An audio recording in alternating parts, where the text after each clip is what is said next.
Alright, so this is a dating with boobie, right? So yesterday I had class. It was a psychology personality, right? And we spoke about the subject about the differences between male and female. Now, out the gate, the professor was already copping the plea. He was like, hey, there's some statistics here.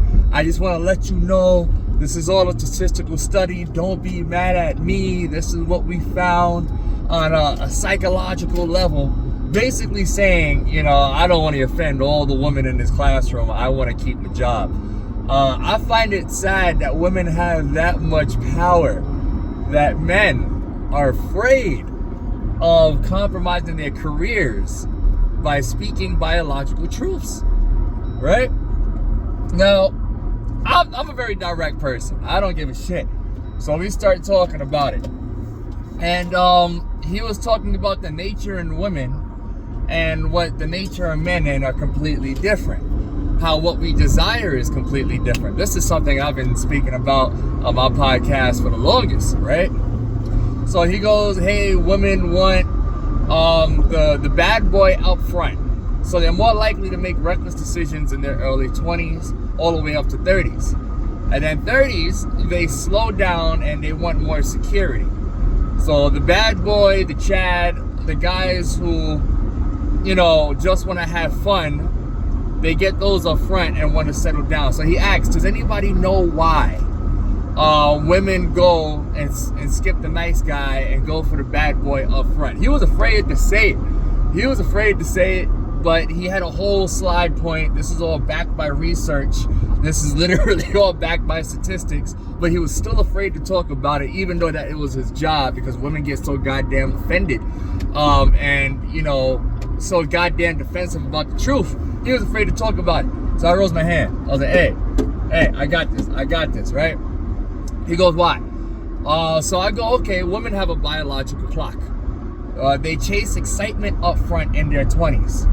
The professor was talking about, he had a niece, and there was a neighbor boy who really liked his niece. All right, niece is in her 20s. Neighbor boy has a future. Neighbor boy went to law school, got his own house at like 24. Seemed like a really secure guy to have a future with. The niece was talking about she doesn't like this guy, but then the niece would talk to her uncle all the time about the other guys that she was interested in. The bad boys, the one that don't have anything going on with their lives. So he correlated that into the class. He was like, it's in her nature to pursue the excitement of the relationship rather than the stability of the relationship up front, right? And at a certain age, women's biological clock starts ticking, and then that's when they want the guy who has a job, the guy who wants a career, the guy who has his shit together, right? Because that's the nature, because women at an older age have less options, and then they desire stability. That's why the nice guy always finishes last, because the nice guy doesn't get the woman until the end of the finish line. The asshole gets the woman up front. Hear me out for a second. This is what he was saying. He was so afraid to talk about it. But this is the same exact thing I talk about in my podcast all the time. When a woman is young and young-minded, she does not want security. She does not want a future. Never listen to what a woman says. Listen to what she responds to. They want the excitement. They want the adventure. They want the mystery. They want the fun of the relationship without the consequence. And he was saying that usually women in their early years tend to have partners and will have a child early with the wrong guy.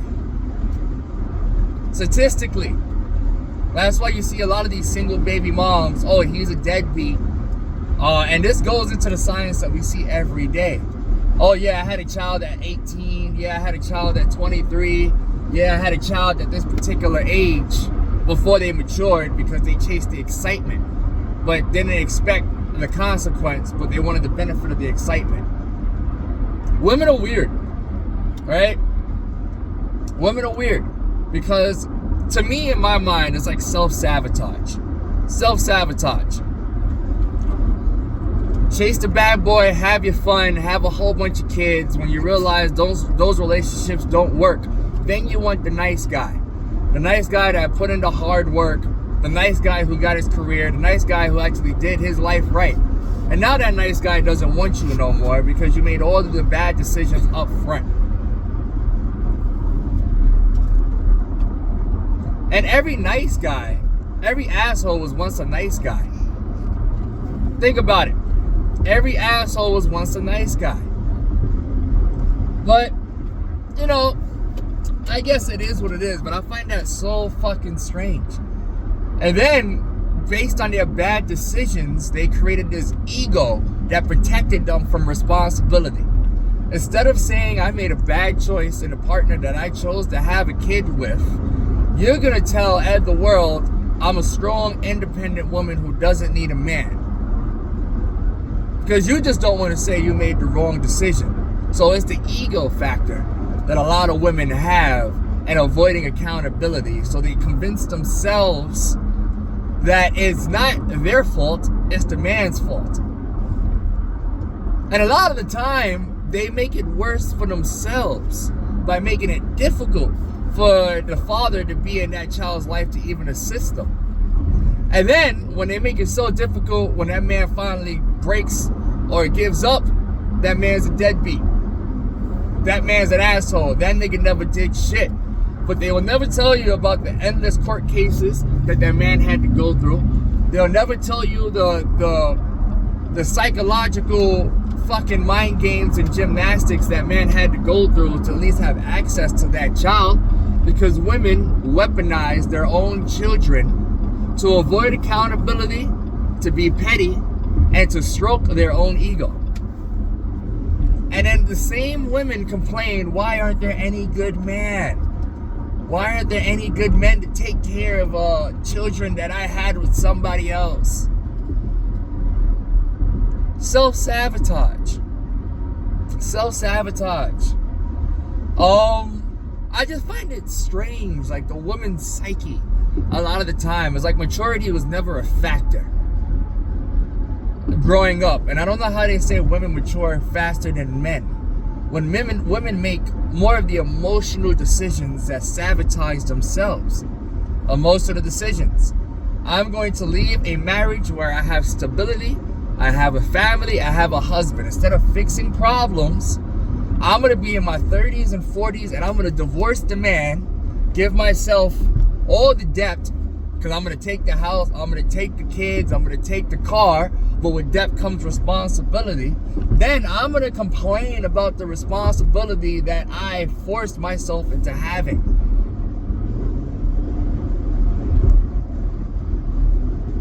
I'm going to get a lot of hate for this. Y'all can hate me for this one, but this is science. This is backed by statistics. This is what I see every day. You know, I was the nice guy. Right? I was the nice guy, and now I became the asshole because every asshole was a nice guy, and I had to learn the hard way. But now that I'm at the finish line where I have my shit together, right? I have my house, I have my car, I have my career, I'm working on buying other rental properties, I have my education. There's nothing I can want. I'm in a great place in life. Now the same women who didn't want me when I was a nice guy, the same ones that want me now. But now they want me with 3-4 kids. They want me at 200-300 pounds. They want me with a large body count. And then even as bad as that is, they still don't want to cook, clean, or submit. And they're still telling me they don't need a man, but still expect me to do everything for them to accommodate them. I think that's like a mental illness. Like, women cannot see that. But then if you bring it up and you speak about it, they're defensive, they get argumentative, they get combative, they get dismissive, they cry, they play the victim, they run away from accountability, they stop talking, they sit there and call you gay. I told women, I don't want you for this reason. This, and this. And then before you know it, I'm on a T app and I'm gay because I did not choose them. Because women's power is like, there's a difference between women power or men aggression and female aggression, right? And how it's implemented. It's two different ways. Men aggression, we destroy. with our hands. We will fight you. We will kill. We will destroy. Women aggression, we'll destroy everything with our mouths. We'll ruin your reputation. He raped me. He's a child molester. He likes younger women. He's a fat shamer. He's gay. He hit me. He abused me. Fabricating all these stories to destroy our careers and our future. That's the difference between men and women. Men, when we get frustrated with another man, we'll fight you. I meet you outside 6:30. We take care of that. We shake hands after that. We the best of friends. We can have the beer the next day. Well, women, are angry out of aggression. Women will destroy other women. And that bitch is a slut. That bitch is a hoe. That bitch has diseases. All this extra stuff. Women try to destroy your reputation. So, men, we'll just fight, get it over with, and be best friends. This is why men work better with men, and women can't work well with women. Women don't even want to be around other women. Women do not even like other women, because it's the nature of women. But I think the older we get as men, and the more experiences that we have with women, is the better we are to understand the nature of women. And a lot of women are going to say, I'm not that type of person. That doesn't count for all women. Honestly, I'm not going to say all women. But if you have ever used manipulation on a man or to get what you want, you fall in that category. If you have ever weaponized kids and the court systems to get what you want, you have fallen into that category. If you have made decisions and had failed relationships with baby daddies, and you left that relationship to stroke your ego and you don't need a man, and you raising these children single mom status, you fall in that category. And a lot of women do. A lot of women get offended because what I'm saying pertains to them. And they even did a statistical study. So I don't think men are the problem. And you're gonna block me. They did a statistical study. Single mother households do terrible with kids. Terrible. Academically failing. A lot of them don't even make it to college. They had the highest statistic rate. Single mother households, mass incarceration. Look at our jail systems.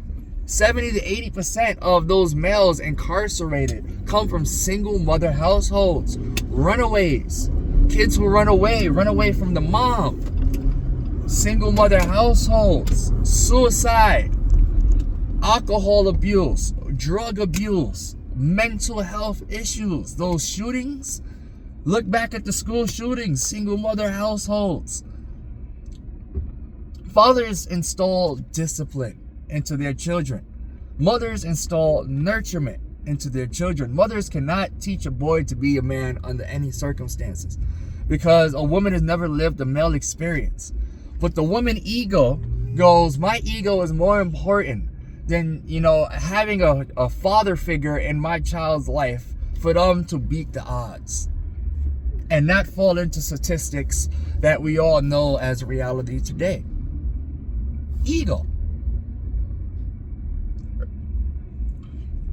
I find that strange and crazy. It's easy to get a woman, but it's harder to find a wife. What do I mean by that? And this is just me ranting. It's easier for me to find a girl to sleep with than to find me a girl that would make me a sandwich. It's easier to get pussy from a girl than to find a girl to actually clean. Think about that. So that means the pussy is less valuable than a sandwich, submission, and cleaning. Think about that. I'm not impressed by pussy anymore. I think I've acquired enough bodies of my life, had my fun. And mind you, I'm from New York, so we have our fun. I'm not even going to get into all of that. But when you get a certain age, it's not about fun. It's if you're compatible. What is your mindset? How do you deal with conflict? What is your trauma? How would that trauma affect this relationship? What type of future can we build?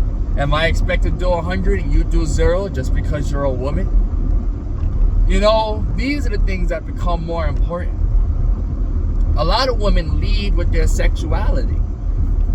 I'm a girl, right? So therefore, because I'm a girl, I'm entitled to this type of treatment with no work to put into it. And it's crazy how women think about shit. They expect 0 into the relationship, but expect 50-50 on the way out. Right? 0 into the relationship, 50-50 on the way out. Hear me out for a second.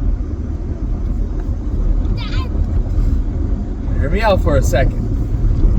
I think that's where all the nice men went. I think women destroyed dating and then complain, right, when it doesn't go the way they want it to go. Why aren't men approaching me anymore? A lot of women sit there and say that. I hear that all the time. This is going to be a 20-minute spiel, right? Men are not dating because anytime a man approaches a woman, no, you're not 6 feet, right? No, you don't make 6 figures. No, I don't like your car. No, I don't like the way you dress. Women will look for 1,000 reasons to disqualify a man, but a man will look for 1,000 reasons to qualify a woman. So why should we approach women? I tell you a story today too, right? Because women have destroyed their self-image and destroyed dating for themselves, and then when they get older, they become bitter and angry, and that's what created feminism.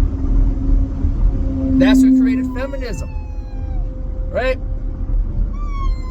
I get turned off so goddamn easy. There was a girl in the class. I thought she was cute. I was like, maybe I might talk to her, right? She sits right next to me. Seems like a cool girl. She looks white, but I believe she's Mexican. One day, she came to class half naked.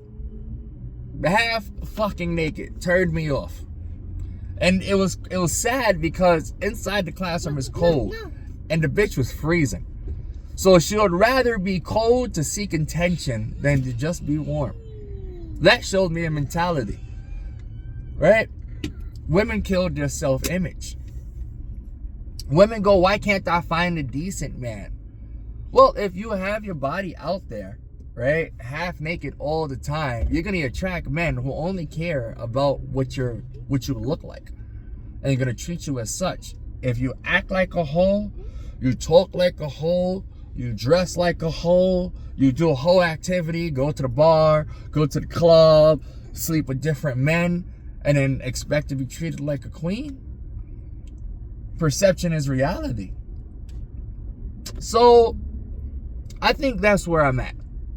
I got a podcast later on today. So she's going to be coming over. We're going to be talking about some different perspectives. But this is just me talking out loud. Women killed dating. And they also killed marriage. I don't think us men are the problems. Women are the victim in the narratives that they create for themselves. Even when it comes to weight, don't fat shame me. I'm the victim, but you don't want to lose the weight because you're not working out, but you're going to continue to eat, but you want people to treat you differently than how you treat yourself. Men only look at me for sex. Well, you're going to go outside and in a thong, essentially half fucking naked, and wonder why men are only approaching you in that way. So you create that victim mentality in the narrative that you have created to cry about it. Men don't do that. Men will hold other men accountable and we hold ourselves accountable. I'm a fat piece of shit. Don't tell me I'm not fat. I know I'm fat. Right? Accountability. I'm broke. I need to get my money right. Women don't even say they're broke. They just said they found the wrong nigga. They found the wrong nigga. Women are never broke. The nigga always broke. So they throw accountability everywhere else. And they take no time to internalize where they could be wrong. And I'm not saying all women. Right? I'm not saying all. I'm going to say a majority. I'm going to say a majority. Because I'm looking at how hard dating is. I'm 34. I got my shit together. A lot of women that I talk to, as soon as they open their mouths, they come out with some bullshit.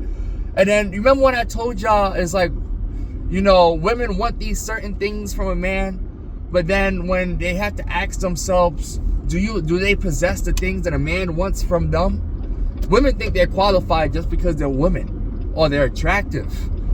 And they think that's the only standard they have. That's why they emphasize so much on their appearance and sexuality and perception.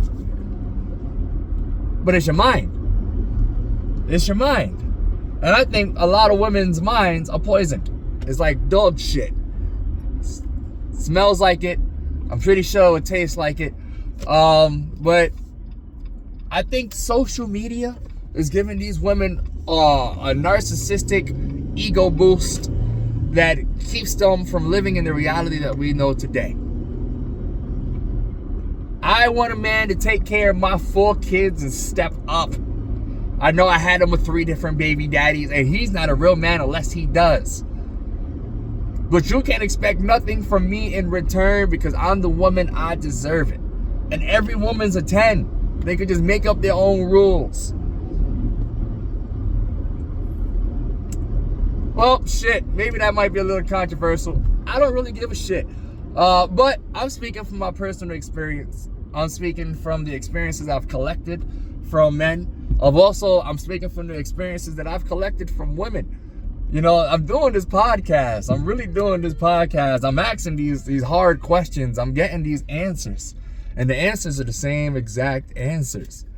From different type of women, from all types of background. Mexican women, white women, black women. Same exact fucking answers. So I don't think us men are the problem. I don't know.